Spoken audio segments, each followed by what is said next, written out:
We had the very unfortunate situation of having a guest cancel on us last minute. And so we are going to pick up on a few phone calls and see what's on people's minds. You can call in at 617-830-4750. Let's go to our caller from the 260. Caller from 260, what's your name? Where are you calling from? Hi, David. This is Joanna. I have family member who is a libertarian, Mm-hmm. and can you hear me? Okay. Oh, yeah. Okay.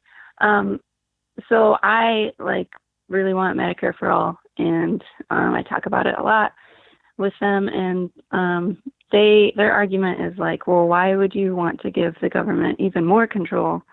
Because they want small government. And the only thing I can come up with is well, if Congress had to have the same, health care that we did, they'd make sure that it was awesome.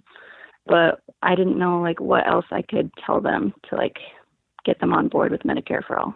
Yeah, I mean, listen, you're probably not going to be able to get them on board with Medicare for all. I think that the extreme libertarian position is one of the hardest ones to kind of bring over to the side of wanting the government to do things, because they see the government stepping out as good.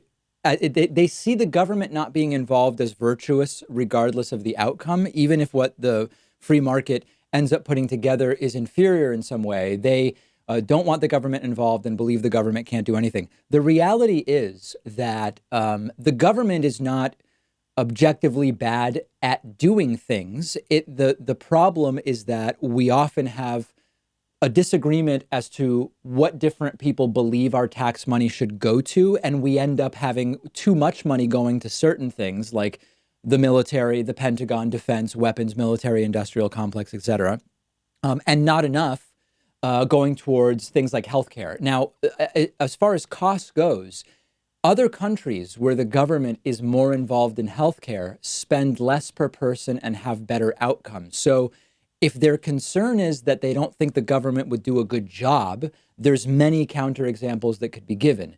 If their concern is that it's going to cost too much, well, then you can talk to them about the cost programs that are very reasonable in terms of what something like this would cost. If they simply ideologically don't want the government doing stuff, that's going to be you're going to hit a brick wall there. I don't know what you could say. Mm, gotcha. Yeah, that's helpful. Because they obviously, believe the government is corrupt. And they agree with me that healthcare should not be for profit. And so I'm like, well, that's why you don't want private companies in charge of healthcare, because their whole goal is to generate profit, as much profit as possible. Yeah, I mean, So, and whereas most the healthcare government, companies, the industry in the US is regulated in a way that actually sort of limits the percentage that health insurance companies can profit. But just because we're talking about it, there are other systems, like, for example, one where the government, you still have non-government insurance companies. They have to be non-profit companies, and they are heavily regulated by the government. And the government still acts sometimes as a payer. Like, there's all sorts of different plans. You can look at what France does, Germany, Switzerland. There's lots of different ideas. But again, if it's just an ideological barrier, it can be tough to talk to libertarians. all right. Thank you so much. I appreciate it. All right, Joanna, appreciate the call. Thank you so much.